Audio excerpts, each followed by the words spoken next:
سلام، وخت مو بخیر. په ما راړوم د نن ورځې مهمه وروستۍ خبرنو ته.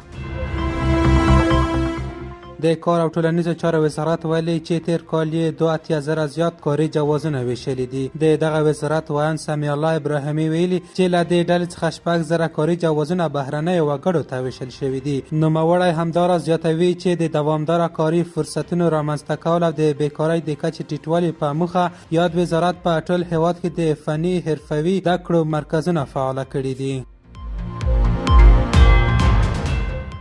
ایرانی چارواکي ویلي چې د دغارون له لارې افغانستان ته د ایراني کلنیو صادراتو ارزښت نږدې 3 میلیارد او 200 میلیونه ډالرو ته رسیدلی دی. د ایران د خراسان روضې والي غلام حسین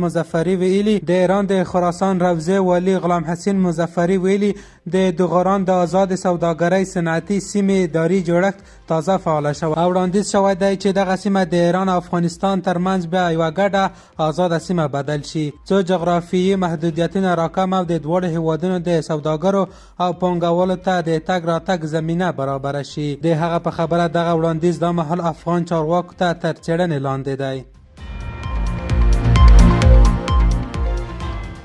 د بهرنۍ چارو وزارت د اطلاعات او عامه اړیکو رئیس حافظ یا احمد تکل ویلي چې په هیواد کې د حاکم اسلامي نظام تر چتر لاندې تیر کلونو د افغانستان د ښه امنیت او اقتصادي ودې له پلوه د تیرو 15 لسیزو په پرتله بېساری و. تکل ویلي د ټول هیواد په کچه بشپړ امنیت ټینګ شو، اداري فساد په عملي ډول مهار شو، اقتصادي ثبات رامنځته شو، ملي عواید زیات شول او پر ځان بسیاینې تمرکز پیاوړی شو. د زیربنایي پروژو د پلي کېدو بهیر چټک او د سیمه ییزو او نړیوالو اقتصادي اړیکو پراختیا ته زمینه برابره شوه.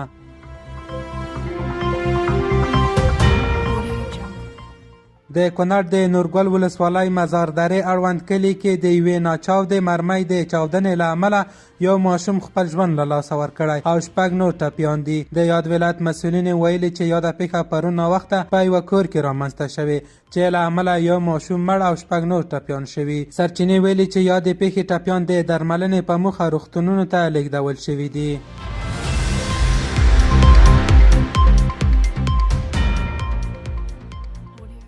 سپین بولدک کې له 2000 کارټنو زیات قاچاقي درمل وسوځول شول. د کندهار د اطلاعات او کلتور ریاست په یوه خبرتیا کې لیکلي دغه درمل چې په قاچاقي ډول له پاکستان راوړل شوي وو په سپین بولدک کې وسوځول شول. او وروستی خبر مو هم د پاکستان په چکوال سیمه کې د مسافر وړونکي بس له کړنګ غورځېدلی چې له امله یې لږ تر لږ 15 کسان مړه او 22 نور ټپیان دي. د ژغورنې چارواکي وایي بس له اسلام آباد څخه کراچۍ ته روان و چې د موټر چلوونکي د کنټرول له وتلو وروسته له سړک واوښت او ښکته وغورځېد. پاکستاني رسنیو د چارواکو له قوله په ټپیانو کې اووه ښځې او د ځینې نورو روغتیایي وضعیت نازک ښودل شوی. قدرمن اورېدونکو، خبرونه مو همدومره وو. تر بیا ښې چارې.